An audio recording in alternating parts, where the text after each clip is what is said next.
from Founders Financial. This is the Built by and for podcast, partner-to-partner conversations for independent financial advisors. Today, host Stephen Watts, Chief Growth Officer at Founders Financial, sits down with Brad Shepard, CEO, and Joe Krcma, Chief Compliance Officer at Founders Financial, to discuss what independence really means in 2026 and the case for interdependence. Independent is one of the most used and least examined words in our industry. Most advisors who call themselves independent are quietly very dependent. Here's the conversation.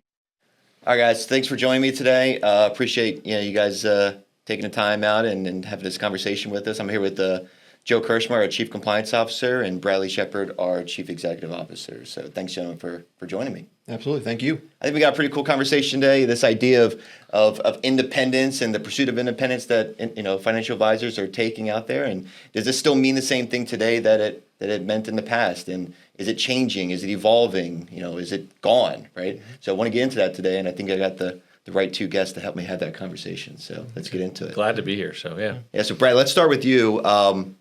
What does independence for a financial advisor mean today?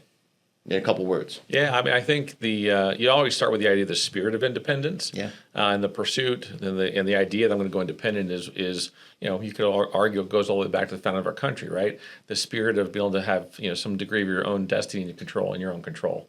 So the pursuit of independence as a standard in industry, I think, is alive. It's well.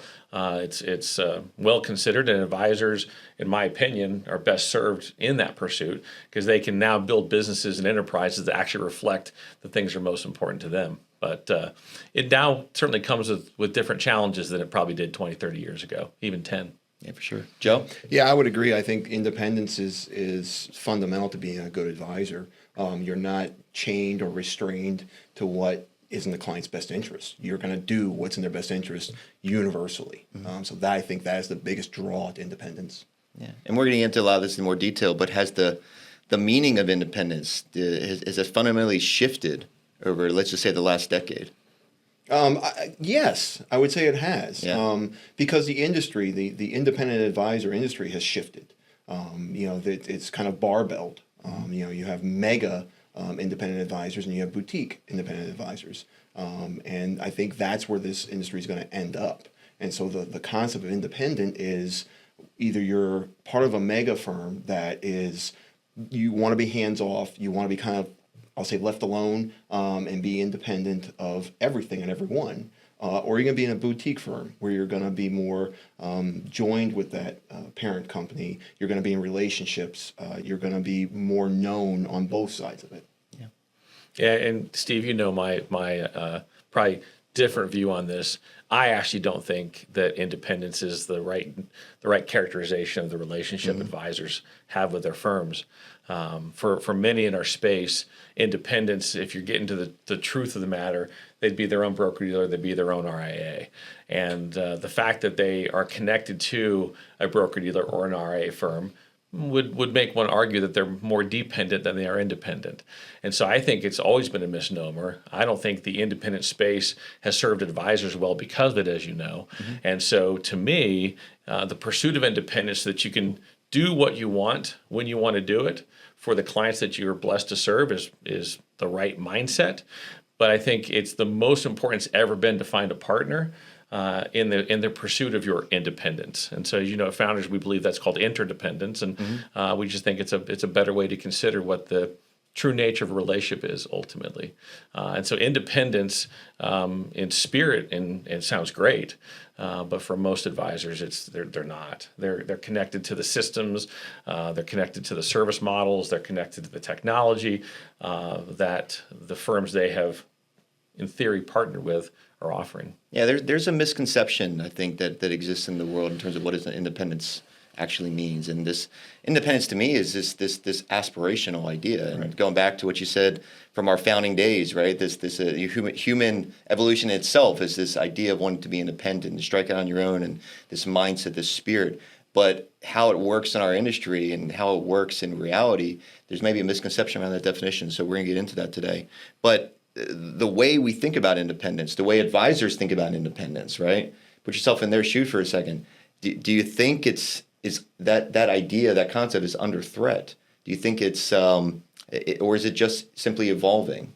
I don't think the idea of independence is under threat at all. Okay. But I do think that it's more complicated to own or run an independent practice anymore. The regulatory environment, the need for systems and processes and technology, and the reality for independent advisors is when they go independent, they choose the path that they know will help them best serve their clients, but they kind of by default become accidental business owners. And so in many situations, what an independent advisor is dealing with is the complexity of not just delivering wonderful, thoughtful leadership and advice, caring for a relationship. That's a very minor part of their time, actually. Yeah. They spend a majority of their time independently managing teams and thinking strategically about how they grow their practice and doing lots of things that have nothing to do with actually delivering world-class financial advice. And so that conflict is ever present. And so I don't think independence by default is under attack or as a standard is the wrong way to think about it. But I think advisors are waking up to the reality that if they're going to grow, they need to think more thoughtfully and intelligently about how they run a practice, not just deliver advice. Yeah.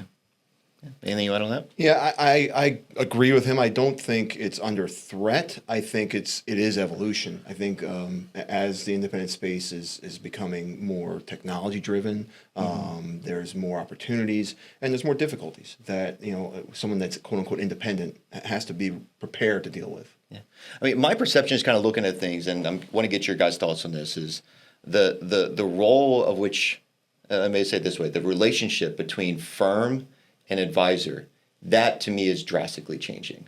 And correct me if I'm wrong on this, but it seems like it's drastically changing.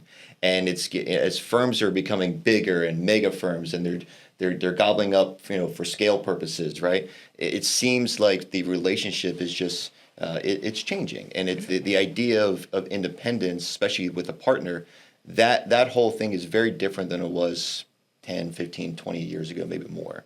So I'm curious what your thoughts on it. How are you seeing that? How are you seeing the relationship change between firm and advisor versus what it was 20, 30 years ago, especially nowadays where we're talking about M&A and we're talking about, how we appeasing shareholders? Like, talk to me a little bit about that. I think advisors are waking up to the fact that they've actually probably not had a real relationship with the firm that they work with. I think advisors are waking up to the fact that the relationship standard they hold for themselves and their clients, that they've for some reason accepted that the relationship standard that they have with their firm is fundamentally different. They realize that the firm they've partnered with is nothing more than a utility, likely. They don't really know much about them other than probably their GDC and assets under management. Mm-hmm. They don't know their enterprise dream. They don't know what gets them out of bed every single day. And as long as the independent advisor accepts that as a reasonable standard, it can perpetuate. And the M&A activity of our industry, candidly, I think advisors that are, again, in theory independent are learning that they're kind of pawns in the game of the merger and acquisition of private equity and venture capital, all that kind of stuff, and their value is nothing but an economic one. And even then, if you look at that specific firm, it's even marginal there. Well, yeah, I think that's. I'm sorry. No, go ahead. I think that's the biggest difference. You pose the question 20, 30 years. 20 or 30 years ago, the whole venture capital, private money being put into independent space didn't exist. Yeah. Certainly not to the scale of the past 10 years. And so, to Brad's point, the actual advisor is nothing but a utility of a larger, what's my return on investment? If you're being backed by private equity, there's an expectation of return. And so those firms need to do whatever it takes to appease those venture capitalists. Yeah, you said it earlier. If you were truly independent, you'd be your own broker-dealer, your own RIA, and most are not. That's right. So, and candidly, nor do I think most should be. Correct. Right. So when you're the firm you're a part of, when they're purchased by someone else, and you go along with that asset transition, right? You are, in that definition, not really independent, right? You were bought and sold. Now you have the option to leave, yes, right? And that, in someone you can exercise your independence. You can exercise your independence, right? Yep. But in many ways, I think that's rubbed advisors the wrong way, and because they've seen, especially if they were part of an organization that they were comfortable with, they really loved, they had that relationship that you spoke about, and all of a sudden they don't. And we've seen an example of that last year as a big one hanging out there that I think everyone can read into. Yep. So, the M&A landscape and that has really changed the way I think a lot of people think about independence these days. And it goes back to the very inception of our organization. 20 years ago, we made the decision, and I look in hindsight, really a courageous one, to not accept that status quo as the ultimate end game that we all had to follow. And we launched this organization because we were tired of the lowest common denominator.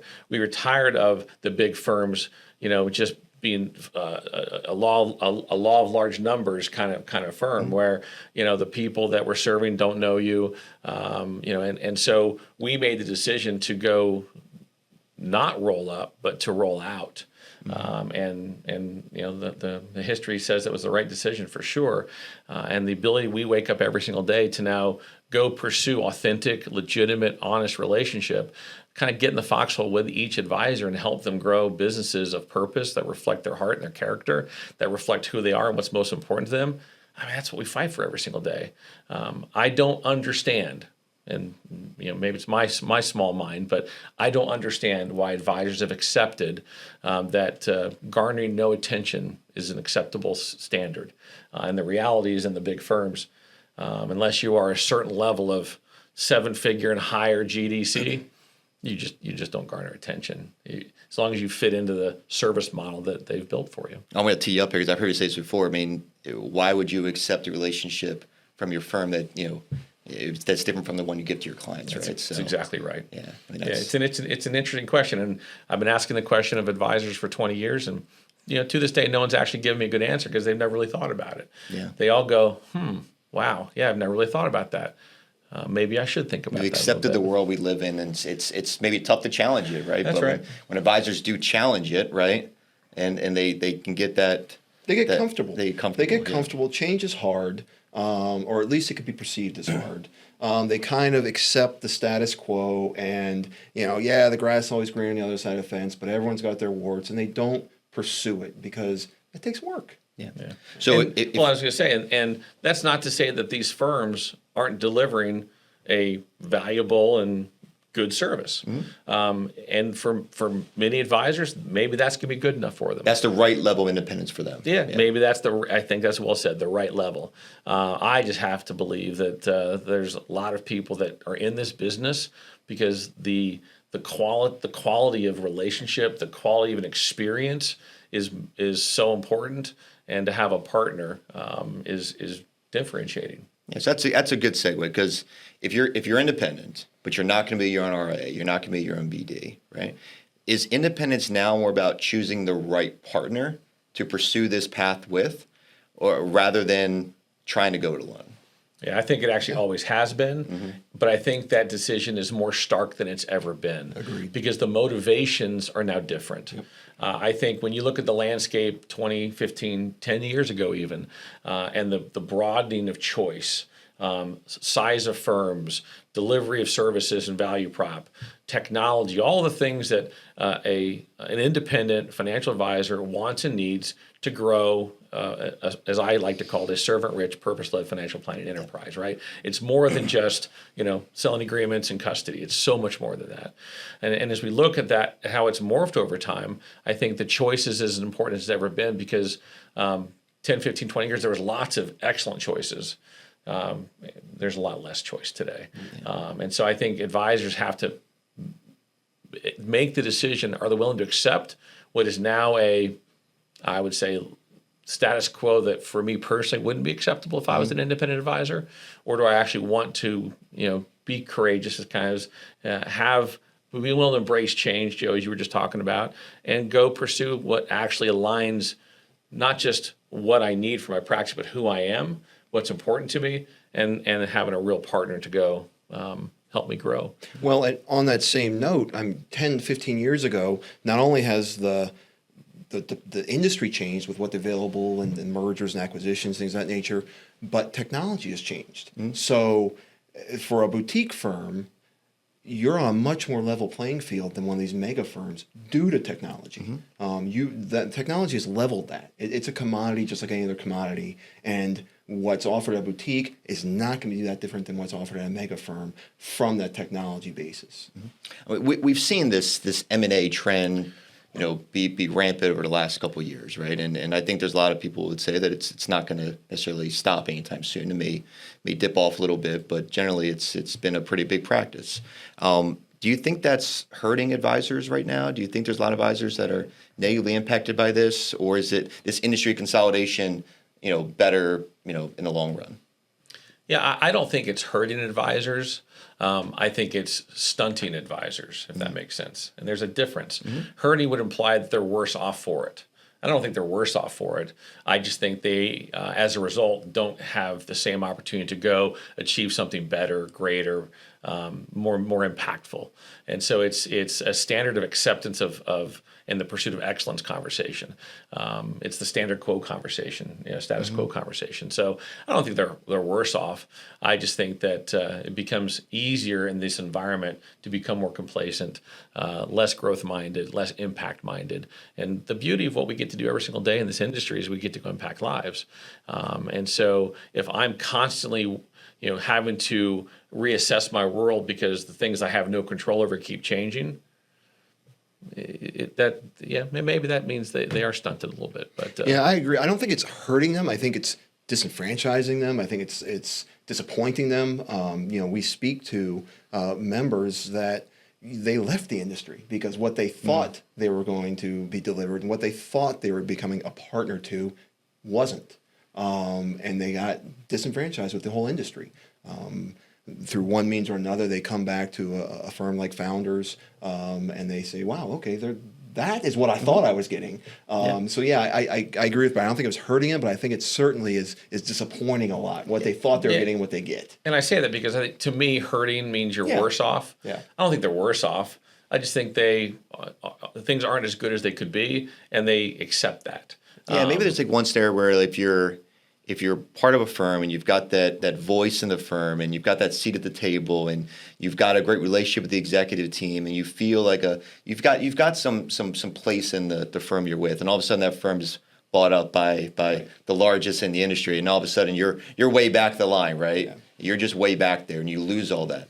Like I could see the disenfranchising thing you mentioned, the way that would impact me as how I feel about it. You lose trust, you lose faith. The next one to come along that says, no, we are independent, we're fiercely independent, you can't help but go, I've heard this before. So does this change how advisors think about when they look at different firms, right? When they're trying to choose whether they're going to stay at one of their ads because maybe it was just bought up and there's a good value prop there, right? Yeah. Does it change how advisors need to evaluate culture, the operational impact, how the firm goes about their business when they've been involved in M&A activity, whether on the purchasing side of it or I think unfortunately it does. I agree. Yeah, and to me, one of the things that as I look into the industry that I feel, kind of maybe a little sad for advisors that they've come to accept this as acceptable, as the status quo, it's okay. And it's kind of a big sea of sameness. If you think about the biggest firms in our industry, there really isn't that much different. There's not much differentiating between them. And that's because they can only succeed as utility providers to the thousands and thousands, and in some cases tens of thousands of advisors that they serve.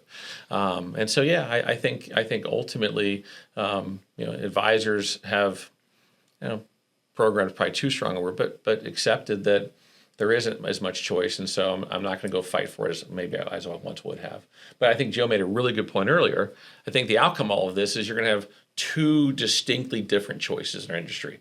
Whereas 10, 15, 20 years ago, it was much harder to discern choice and difference between all the different firms, sizes, scale, capacity, technology, services, resources, all that sort of thing.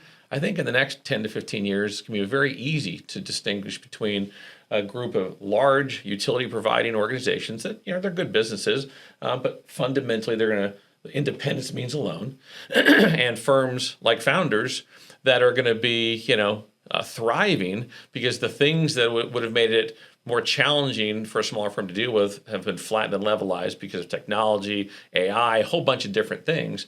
And we actually get to go do what we've always done best, which is pursue growth relationships and really be partners to something that's important. And so I think advisors are going to have wonderful choices, but less choices than they once did. And that's, if you look at just our whole world, our whole economy, it's probably true of most industries. Real quick before we move on to some other topics and before we wrap up, private equity. Yeah. Good, bad for the industry? Is it? Yeah, I would say so. I'm an American capitalist at heart. So you're gonna say that. Yeah, and so I mean, you know that about me. So I believe in the spirit of entrepreneurialism, and I think private equity plays an important role in the global capital structure. I think in our industry it has also provided a reasonable role, but it's also changed the nature of relationships, and it's made advisors become economic quotients to firms, not human or relationship quotients to firms. And so I think private equity, candidly, for our industry, probably for many has been an acceptable, okay thing. I think for founders it can be a wonderful thing because we don't have any, and we get to stand proud that we don't, and we're not going to take on private equity. And so as an outcome of that decision, we will get to be a stark choice difference for advisors that want something different than what they're seeing happen in the headlines every single day within our industry. So yeah, I've always kind of looked at it as like we have no conflict of interest. Right? Exactly. We have a very clear path. Yep. Our mission gets to kind of stand on its own. It's not modified by any kind of outside noise and whatnot. Right. So well, and if we think the firms that have them as partners are good or bad, that's the wrong way to think about it. It's not that they're good or bad. It's just they have different choices. They have different demands. I'd say it's demand put on them. And they have different expectations of what success is defined as, right? And so in a founder's world, success is defined as a very simple question every single day. Did we make a positive impact in the lives of our member partner? Did we help them grow businesses of impact and purpose? Did we deliver on our promises that we made? And did we help them help people? And that's real simple. Yeah. We don't have another whisper in the ear going, and oh, by the way, did the economic quotient of that thing work out so that I can flip this in 5 to 7 years as a private equity ticket might flip? Yeah. Perfect.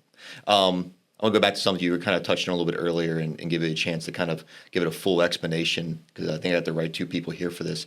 Interdependence, the founder's philosophy versus the idea, the well-known idea, the well-accepted idea of independence. Yeah. Talk about that and kind of how we think about interdependence as in contrast to the broader definition of what typical is independence in our industry. Yeah, and so along those lines, I think that the honest characterization of the true nature of a relationship between an advisor, their practice, and their broker or RIA firm is that it is not an independent relationship. It is a dependent relationship. And why do I say that? Because, and I say that in a good way, we're dependent on, we call them member partners here, on our member partners to go do what they do excellently, and they're dependent upon us to do what we do excellently. And that partnership creates a lot of wonderful scale and amazing benefits. But the idea that we're independent of each other, it's just not. It's not true. It's just not true, right? Yeah. If they were independent, they wouldn't have a relationship with us. They would be BD, they're on RIA, exactly. They're on RIA, exactly. So then, if you take a look at the true nature of the relationship, it is one of interdependence. And so, what we celebrate here at Founders is that. And when you begin to consider the lens of interdependence, where there is mutual respect, mutual accountability, this strong desire to commit every day to live up to a shared promise of what we've made to each other in this interdependent relationship. Yeah, it renders things different, better, easier. It's pretty cool. We need each other to survive. We need each other to create the impact that you mentioned earlier. Yeah, we jump out of bed to help people every single day, our member partners, so they can help their clients. Simply, it means that we are a means to their end, so they can be a means to their client's end. And that's the key. And I think our industry's got that backwards right now. I think, maybe I'll get in trouble for this one, but I think many advisors see the client as a means to their end. It's why some of the reputation of our industry exists. And I think many firms, candidly, as evidenced by all of the merger and acquisition activity, see the advisor as a means to the firm's end, their economic quotient, kind of a thing. So yeah. The interdependence is all, and Brad said this several times, is all about the relationship, right? We need transparency and communication lines to all of those in our community, and they need it from us. We can't be working independent of each other. Independent of each other would not exist. It makes no sense as just a fundamental statement. So it's pretty clear. So advisors want that kind of hands-off relationship. There is a great number of choices that make sense for them. That utility relationship. I'll say there's a number of choices. There's a number of them. I'm not sure I would say there's a great number, but there's a number of them. I'll go with that, right? So there's a number shrinking. Yes. But if you're kind of caught in the middle, right, or you want to think about a different choice for you, right? Then maybe the interdependence model works. What questions should those advisors be asking themselves when they're thinking about firms they may want to affiliate with? Yeah, I think, frankly, there's two questions. What's most important to me, and why? I know that's not some grand, long answer. Yeah. But if I'm an advisor trying to decide, do I have the right partner? I'm asking myself the question, what's most important to me and why? And then the follow-up, of course, is now the relationship that I'm in, does it deliver or not? And if it doesn't, then there's choices out there. If it does, awesome. Put your head back down and get back at it. Yeah, I think it's another one. It's like the people that I'm connected with through this relationship, are they going to be there for me when things get tough? Yeah. Right? Like, can I trust those? It goes back to that trust element, right? If I'm an advisor and I have a compliance issue, am I going to trust that Joe is going to be here for me, right? Yeah. Things like that. I think it comes down to this. I was at a conference 2 weeks ago. I was having a conversation with an advisor, and he referred to his firm as his frenemy. Right? That's interesting. Yeah. He referred to his firm as his frenemy, which makes sense. Yeah. I understood it. I personally, if I was an independent advisor, would not want or feel that that's the best place for me necessarily, because all that implies is on one day they like me and I like them, on another day we're annoyed with each other. It's very circumstantial. Yeah, it seems right. like. Exactly. And so I don't know. I would just personally pursue not being in. And I just think that probably for many advisors in this industry, they see the firm they work with as their frenemy. Yeah. And that's just, I don't know. That's, to me, unfortunate. Yeah, for me, it's two questions as well. It's do we know each other? Does my RABD know me? Do I know them? And do we want each other? Yeah. Do I want to be with them? Do they want to be with me? Yeah. And then back that with evidence. Yeah. Here's evidence of both. And if that's there, okay. Yeah, if it's not, okay. One of my favorite stories over all these years with Joe as our chief compliance officer, we had an audit being done by a national regulator, and he was called into a meeting, and they wanted to sit down and interview him about our advisors, our member partners, our reps. And he walked in with no computer, no file, no nothing. And he sits down, and the auditor looks at him. Who's this guy? Yeah, Mr. Krcma. You do realize why we're here, right? Yeah. And he's like, yeah, we're here to talk about, as you call them, our reps. Now they're our member partners, but you call them our reps. Well, but don't you want to have a file? Do you want to have your computer?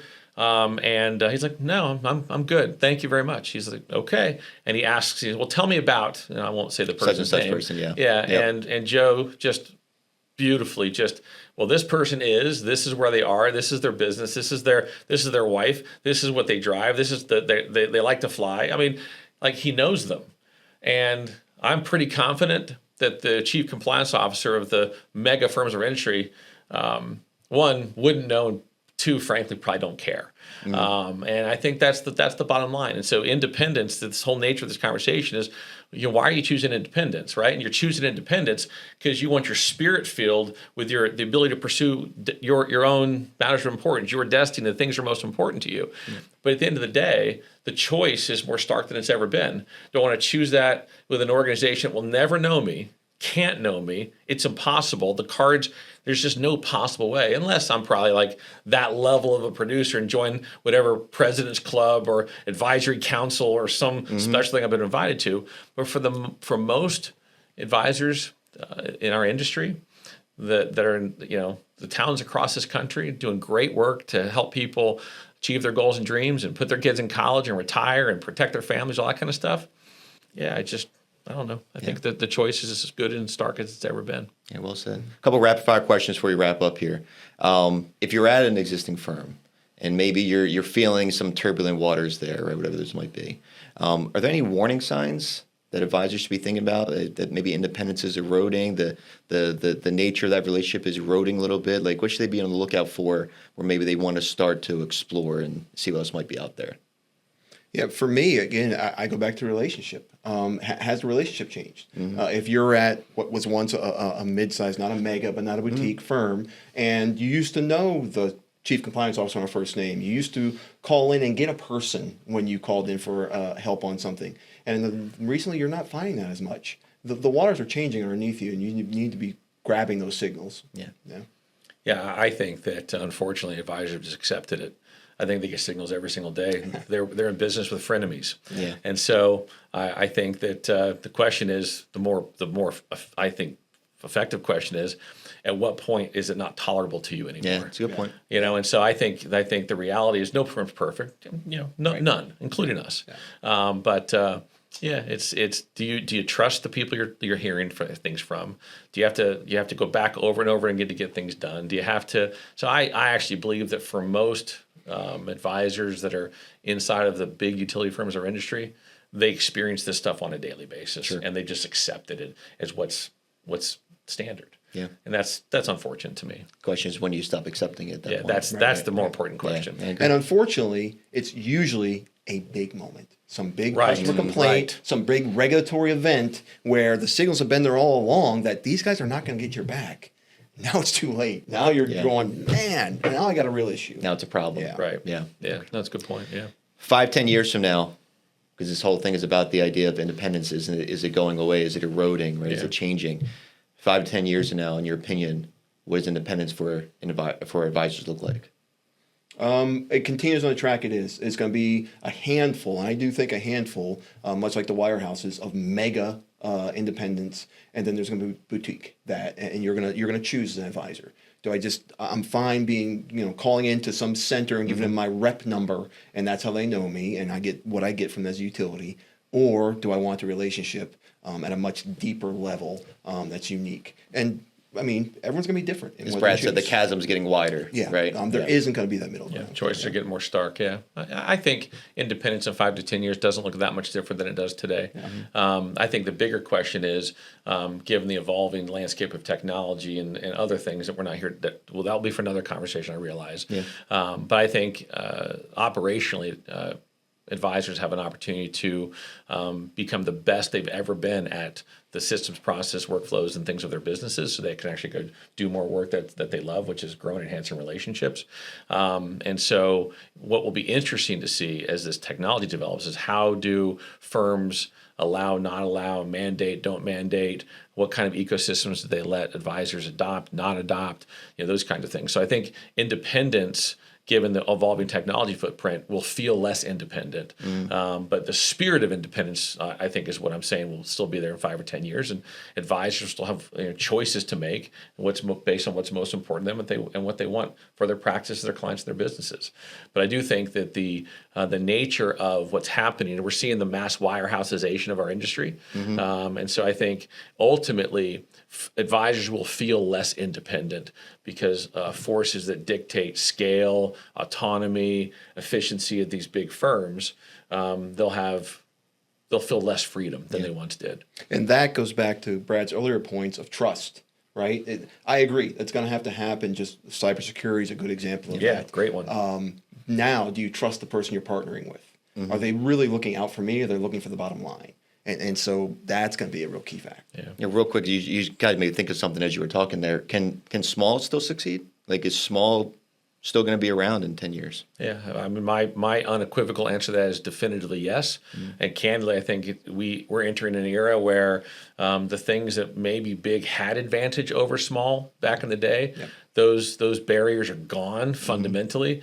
I think we'll see in this entrepreneurial spirit of this country, I think we'll see even new independent firms launching that would not have, probably, because the ability to go deliver the operational, the technology, the systems that you have to have are going to be the easiest they've ever been to do. In many ways, what's happened is actually increased the value proposition for small. Yes. Right? Yeah, absolutely. That bifurcation, that difference of you what need this big massive versus staff small to run everything. The choice, as you said, is so clear these days that you're going to align one side or the other. Right? And some people don't want that big big kind of corporate, bureaucratic, utility type of feel. They want to go somewhere where it's more intimate. And other people do want that utility feel. So, well, great, guys. Awesome conversation. I really appreciate the honesty and the candor and just enjoyed having you guys on here. So, wonderful. Thank you very much. Great. Thank you very much. All right. Steve, thanks. Thanks. All right, take care. Thanks for spending time with us on the Built by and for podcast. If this conversation resonated, follow the show on Apple Podcasts, Spotify, or YouTube, and share it with an advisor in your circle who's thinking about what comes next. To learn more about Founders Financial and our solutions for independent advisors, visit foundersfinancial.com. The Built by and for podcast is produced by Founders Financial. The opinions expressed by hosts and guests are their own and do not necessarily reflect the views of Founders Financial. Content is for informational purposes only and is not intended as investment, legal, or tax advice.